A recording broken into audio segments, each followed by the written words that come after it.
Most realtors are running YouTube ads wrong and it's costing them listings. If you've launched an ad, spent money, and barely got any leads, this is probably why. In this video, I'm just going to show you the single biggest mistake that I see realtors make with their YouTube ad strategy and exactly how you can fix it.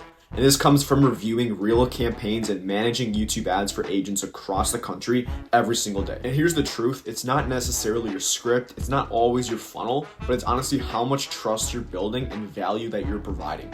Most agents treat YouTube ads like digital billboards, but in 2025, if you want high quality leads, you need to think like a direct response marketer. So let's dive into the number one mistake and how to start running ads that actually get you deals. I have a couple notes that I want to go over, but I'm basically just going to be critiquing it based on what I see. And I'm going to, by the way, blur out his name so we're not going over that. Okay, so let's get right into it. Shelby Homeowners, it's your favorite realtor. So that's the hook. Shelby Homeowners, it's your favorite realtor, right? So, I mean, unless you're Ryan Serhant, this is the problem I see with a lot of ads out there. As a realtor, you're expecting to run your ad to cold traffic, meaning people who have never seen you, they have no clue who you are, and odds are their mom and dad are probably realtors as well. So why do you expect them to know who you are? Right? Like realistically, unless you have a massive brand, you can't expect people to know who you are. You can't have that ego where you're expecting people to just trust you right away, right? You need to build trust, and that's how you win with cold leads. It's about who stays top of mind the most and who builds the most trust. And the way you do that initially, when people haven't seen you before, when they have no clue who you are, is you need to provide value. And with this, it wasn't intentional, but you never want to mention your name. You never want your logo in the beginning of the ad. I would say in the entire initial ad, unless you're doing retargeting and this is going to a warm audience who's already familiar with you, these people have no reason to trust you. So why even include your brand and your name? It's just going to make you look more salesy. So that's what I see a lot of realtors do with that initial ad to cold traffic. Don't include barely anything about yourself. That's what you do on the back end is when you start building that trust, and that's really when it starts compounding. You don't want to do it on the front end because that's going to take away from the value you're providing. The main goal of the initial ad that you have is always to provide as much value as possible. Okay. So with this hook, he did a good job calling out Shelby Homeowners though. So that's the city. That's one I like. But then instead of introducing himself, I would say Shelby Homeowners. If we're going after sellers, I would say I have the 7 best ways to save your home from flaky buyers. And that's one other thing as well I'm going to touch on. A lot of people, what does flaky buyers mean, right? Like I mean, some people might know, others might not, but don't leave it up to interpretation. You want to be as clear as possible. I would change it. How to save your home, how to get more, how to get more money for your home. Something simple like that, but nobody knows like what a flaky buyer is. Just don't leave it up to interpretation. So let's get back into it. So that's the first part is the hook. And that's really the most important part of the ad. And he already probably lost a lot of people from that. Today, I'm going to be talking about how to save your home sale and proceeds from flaky buyers.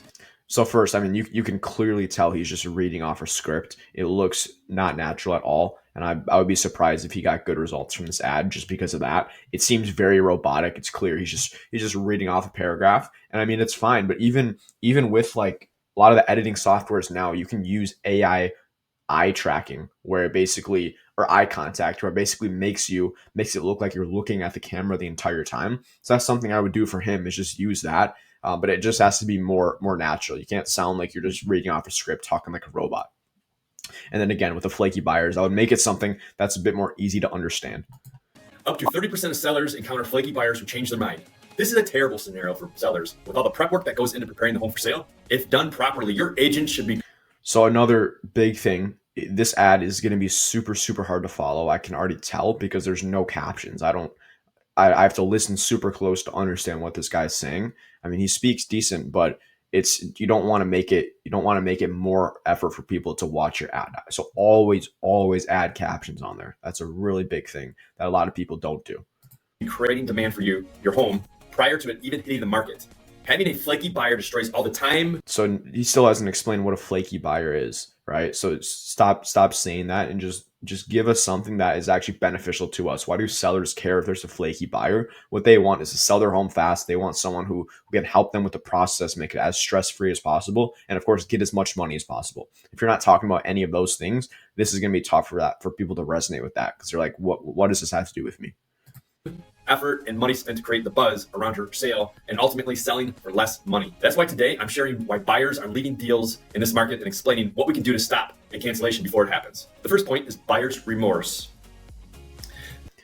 Okay, so stuff like that. Like if you have pauses in your ad, just cut it out because you just pause for like 3 seconds. I mean, it's fine, but realistically, when someone's watching an ad, their attention span is already as low as it is. I would still be surprised if anyone got this far in the ad just based off the hook and the beginning part. But don't really have a bunch of pauses in there. Just you can just edit it out. It's super simple, but you need to make sure you're putting time into it and actually editing it properly. The market. Hey, if you're a realtor and you want help with your YouTube ads, whether you're already running some and need some support, or you're just getting started and want a proven system, just book a 15-minute call with me and I'll audit your current strategy, give you a clear roadmap to start getting consistent closings each month with YouTube ads. The link's in the description, so book a time if you are serious about getting results. Anyways, back to the video. It is definitely slower now than it used to be during the spring and summer months. But that doesn't mean buyers aren't feeling the pressure to make a decision quickly. Due to market competition, economic news. See, so, and one other thing with a lot of real estate ads, I mean, if you're going after luxury or higher end listings or deals and that you're in that clientele range, you can definitely speak like him. But if you're going after just mass market, I would try to dumb it down as much as possible, right? These people really don't know what you're talking about, and you don't want them to have to think when watching your ad. So one thing you can do is put it into ChatGPT, say make this script in a fifth grader vocab. That's something even I do sometimes, but it just makes it a lot more digestible. And you'll see even President Trump, they did an analysis on his speeches, and I think the average of all of them was in a third grade vocab, right? And obviously he won the presidential campaign, but it's because what he says is so easy to follow, and you want your ads to be the same, whether you like him or hate him. He's good at speaking, and it's because he makes everybody able to understand it, right? So you want to do the same thing with your ads. But the caveat is if you are targeting a more distinguished buyer or seller, then you can get away with using a higher vocab that's going to resonate with them more.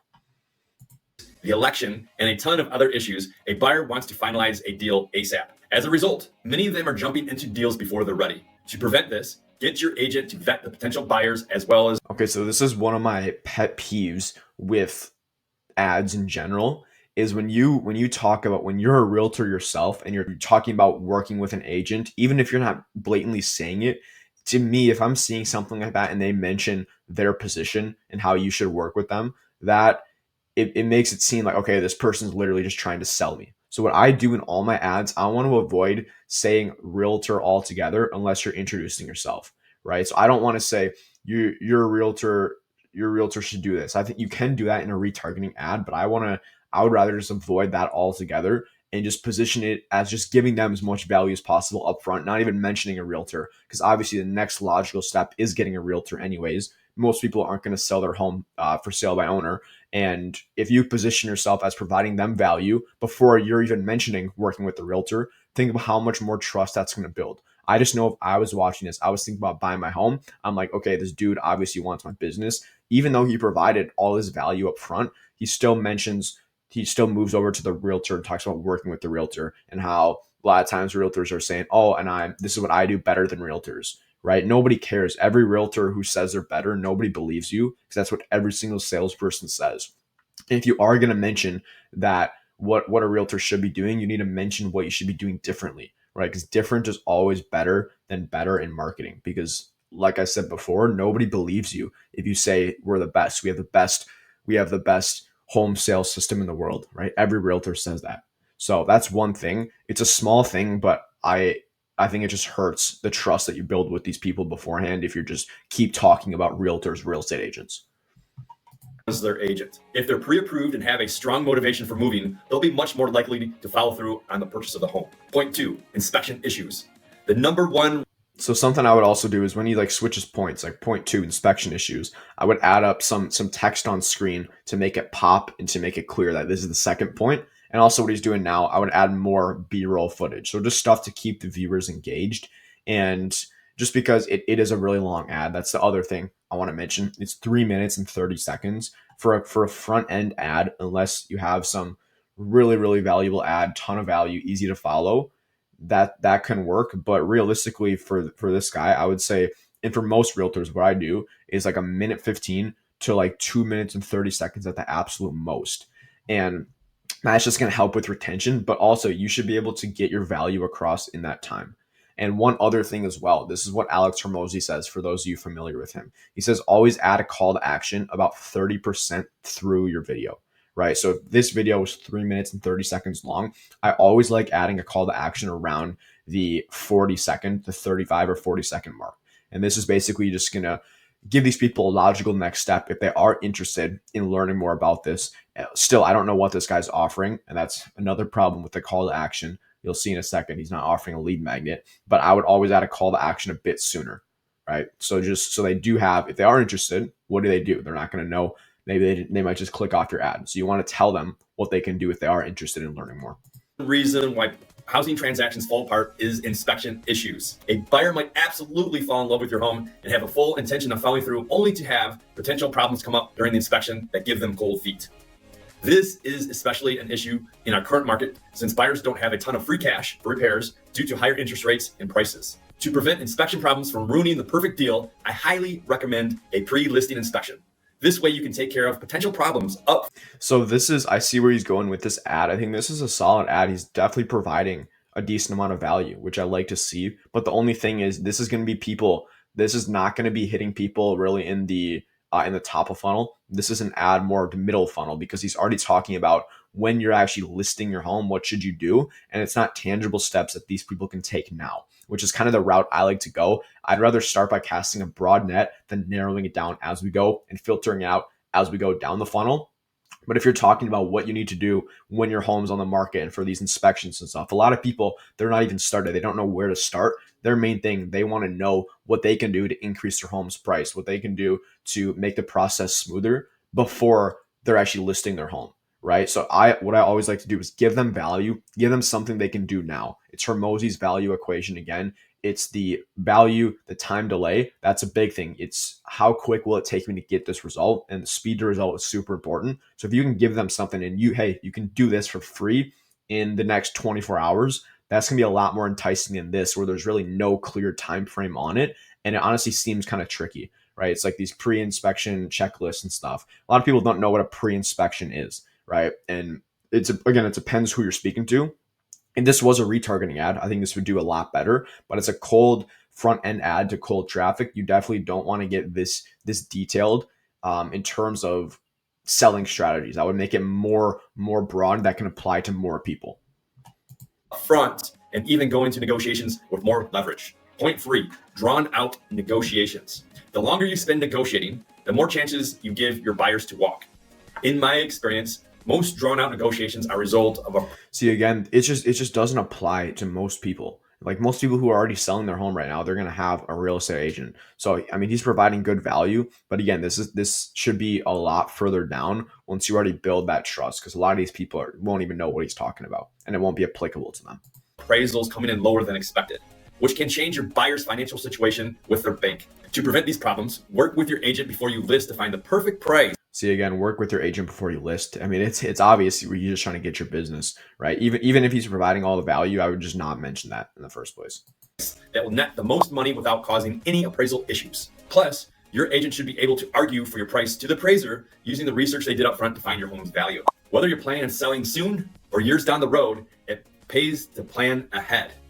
Okay, so especially when you're giving the call to action, when you're telling them what you want to do, and in this case, it's going to be calling him. If he can't even say it smoothly, and again, it's nothing against him, but it's just something important with your call to action. You need to be extremely confident. You need to be extremely smooth, because people want to go with someone that just tells them what to do. They don't want to think. If you can tell them, hey, this is what you do next, X, Y, Z, and if you say it confidently, people are going to trust you and believe you, because it's honestly more about how you say it, not what you say at all. So let's see the call to action right here. So reach out. Give me a call for a free, no-cost pre-sale consultation. There you go. So reach out, give me a call. So again, if this is to cold traffic, nobody would ever give you a call unless the only caveat is if you're the top real estate agent in your area, you have 1,000 Google reviews, and you have all the social proof, all the case studies to back up that what you do actually works and that you're actually legit, you know what you're talking about, and you would need to add that in the video. Then you can get away with asking something like this. But even then, what I would still do is bring these people to a landing page where they can just book on your calendar, because it's so much more friction to have these people have to give you a call rather than just making them click the ad, bring them to a landing page, and they can just book a call with you, right? Even if you don't get their information, which I would always recommend.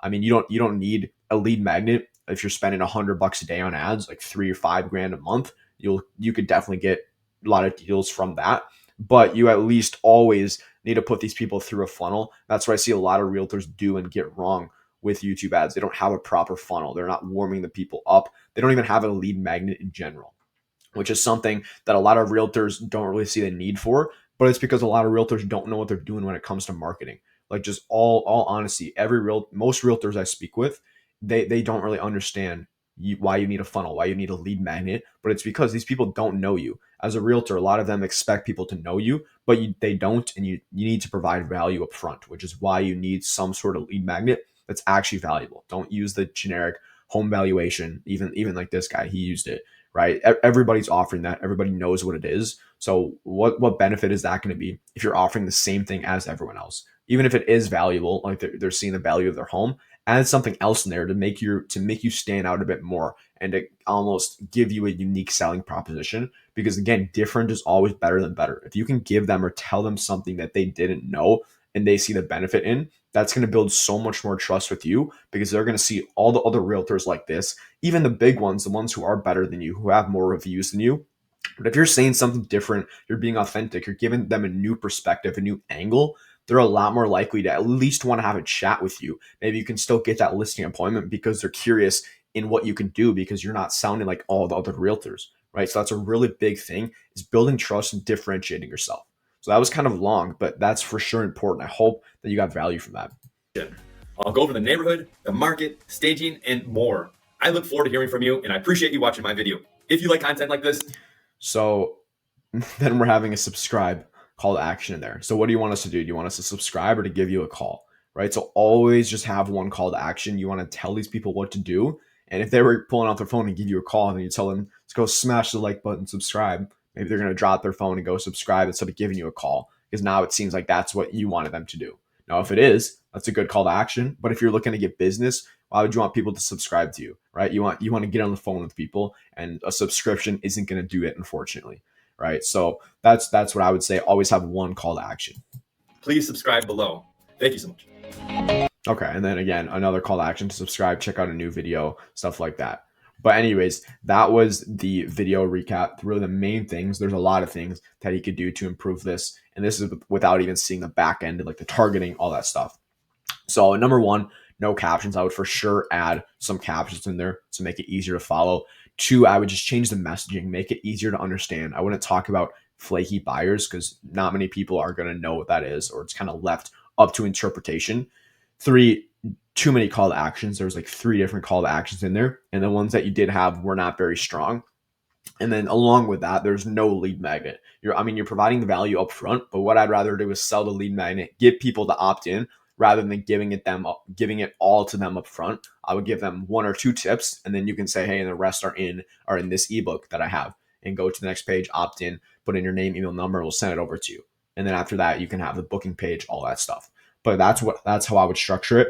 And then really it was just kind of hard to follow. It was robotic, not very smooth, and that's really going to impact the results. So I would be surprised if this did well. I think this could do decent as a retargeting ad, just because it's just going to people already familiar with you. But even then, there's a lot of things that I would tweak. And if you do want to see my full retargeting strategy, it's actually the previous video that I just made, and you can retarget for $2 a day. I think that's the cheapest way you can get listings in 2025 as a realtor. But if you are a realtor and you're interested in having me review your YouTube ads, review your targeting, review your strategy, and kind of give you a free audit, feel free to book a call with me using the link in the description below. Basically put together a roadmap based on what I think you can improve upon if you're already running YouTube ads. And if you're not, we'll put together kind of a game plan of what you can expect and how I would go about getting you listings and deals in your market, depending on what you're looking for. So if you're interested in that, feel free to book a call using the link in the description below, and we'll just have a quick 15-20 minute chat, and we can go from there. But anyways, I appreciate you watching this. I hope you got value.